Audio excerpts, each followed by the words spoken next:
নমস্কাৰ ছাত্ৰ ছাত্ৰীসকল, পুনৰ এটা নতুন ভিডিঅ'লৈ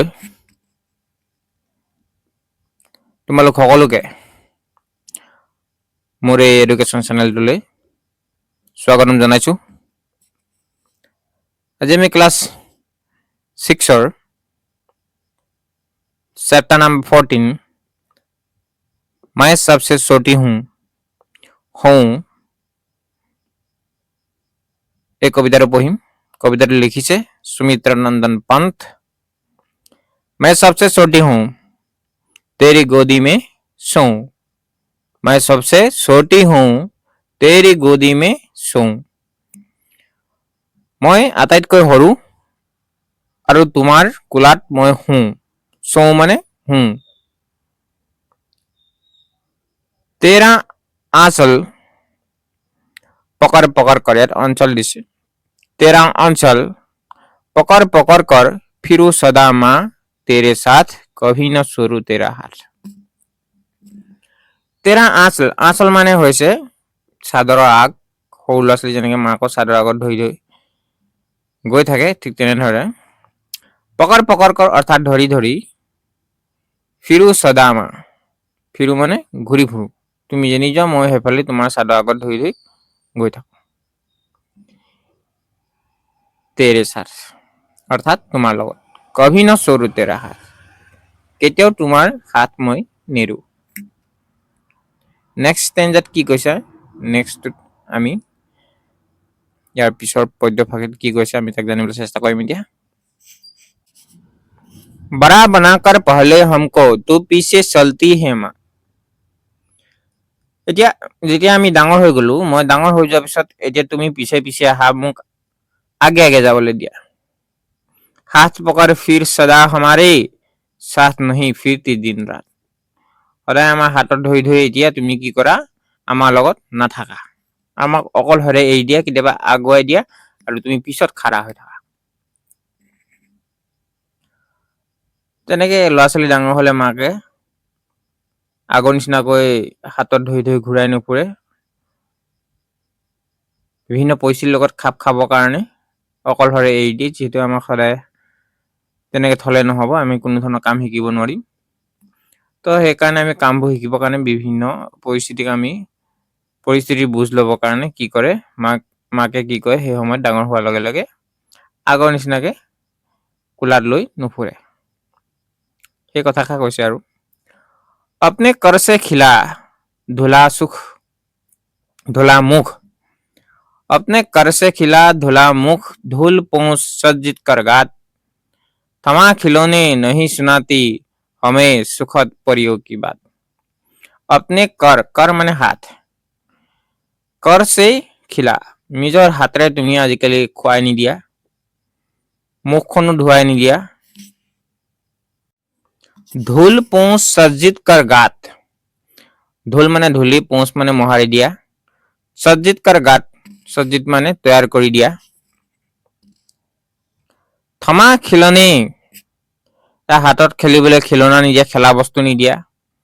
নহি সুনাতি হমে সুখত পৰিও কি বাত, আৰু নুশুনোৱা পৰিয়ৰ আগতে সৰু হৈ থাকোতে যেনেকে পৰীৰ গল্পবোৰ শুনাইছিলা, সাধু শুনাইছিলা, ঠিক তেনেদৰে পৰিও কি কাহিনী অৰ্থাৎ পৰীৰ কাহিনীবোৰ আমাক বা মোক তুমি নুশুনোৱা, আগৰ নিচিনাকৈ একোৱে নুশুনোৱা আজিকালি।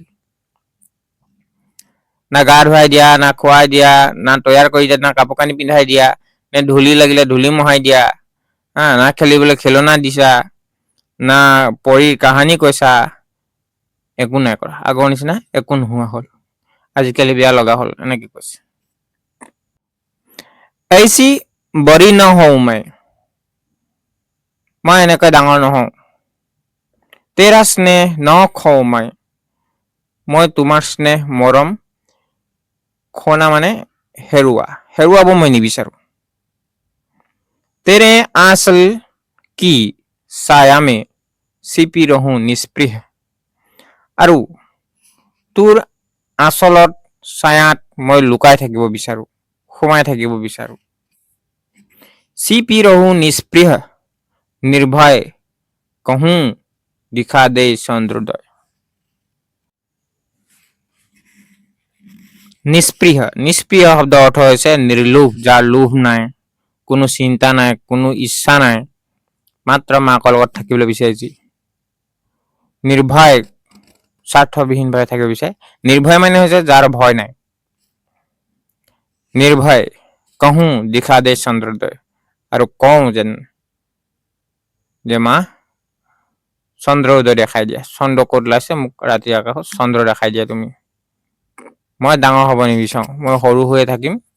চন্দ্ৰ ওলাইছে মোক দেখাই দিয়া, তৰা কেতিয়া ওলাইছে এইবোৰ দেখাই দিয়া, এনেকে কৈছে আৰু সৰু ল'ৰা ছোৱালী যেনেকৈ কয়। কিন্তু তাই ডাঙৰ হ'ব নিবিচাৰে। ডাঙৰ হ'লে কি হয়, মাকৰ মৰমবোৰ ক'ৰবাত তাই হেৰুৱাই পেলোৱা যেন পায়। সেই মৰম স্নেহবোৰ হেৰুৱা যেন পায়, অভাৱ হোৱা যেন পায়। মৰম স্নেহৰ অভাৱ তেওঁ বোধ কৰে, অনুভৱ কৰে। সেইটো কাৰণে তাই ডাঙৰ হ'ব নিবিচাৰে। সৰু হৈ থাকিব বিচাৰে, মাকৰ মৰম বিচাৰে, মাকৰ চাদৰ আগত ধৰি ধৰি ঘূৰি ফুৰিব যে গোটেই সংসাৰ চাব বিচাৰে। মাকে যি কয় চাই ফুৰিব বিচাৰে, মাকৰ লগত থাকিব বিচাৰে। মাকৰ পৰা আদি কাহিনী শুনিব বিচাৰে, পঢ়ি কাহিনী শুনিব বিচাৰে। মাকে তাইক খোৱা দিয়াটো বিচাৰে, ধুৱাই দিয়াটো বিচাৰে। কাপোৰ কানি পিন্ধাই দিয়াটো বুজায়, ধুনীয়াকে মেকআপ কৰি দিয়াটো অৰ্থাৎ তৈয়াৰ কৰি দিয়াটো বিচাৰে। স্কুল ওলাইছে বা ক'ৰবাত ওলাইছে, গা পা ধুই ধুনীয়াকে যেনেকে সৰু ল'ৰা ছোৱালীক উলিয়াই দিয়ে মাকে, তেনেকে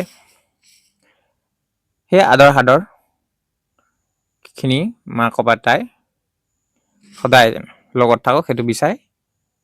সেইকাৰণে তাই ডাঙৰ হ'ব নিবিচাৰে। ডাঙৰ হ'লে মাকে সেইখিনি নকৰে, তাই নিজে কৰিবলগীয়া হ'ব, নিজে কৰিবলৈ দিয়ে। যেনেকে ডাঙৰ হ'লে আমি নিজে কামবোৰ আমি নিজে কৰোঁ, ঠিক তেনেকে। গতিকে তাই কৈছে মই ডাঙৰ হ'ব নিবিচাৰোঁ, মই সেই অকণমানি ছোৱালীজনী, ঘৰৰ একেবাৰে সৰু অকণমানি ছোৱালীজনী হৈ থাকিব বিচাৰোঁ, যাক মাকে খুব মৰম কৰে আৰু প্ৰতিটো ক্ষণতে তাই মাকৰ লগত থাকিব বিচাৰে।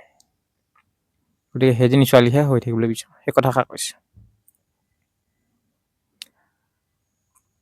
আশা কৰোঁ সকলোৱে কবিতাটো সুন্দৰকৈ বুজি পালা। তোমালোকে এই চেনেলটো ছাবস্ক্ৰাইব কৰি ল'বা। তোমালোকৰ বাবে এনেধৰণৰ ভিডিঅ' মই বনাই থাকিম, তোমালোকে পাই থাকিব। তাৰ কাৰণে নটিফিকেশ্যন বেলটো অন কৰি ল'বা, যাতে সোনকালে চবতকৈ আগতেই তোমালোকে ভিডিঅ'বোৰ পোৱা। ছাবস্ক্ৰাইব কৰি ল'বা তোমালোকে, তেতিয়াহে পাই থাকিবা ভিডিঅ'বোৰ। আৰু নিজৰ লগৰীয়া সমনীয়াবোৰ সকলোকো ভিডিঅ'টো শ্বেয়াৰ কৰিবা, যাতে তেওঁলোকৰো উপকাৰ হওক। ধন্যবাদ। আকৌ এটা নতুন ভিডিঅ'ত লগ পোৱাৰ আশাৰে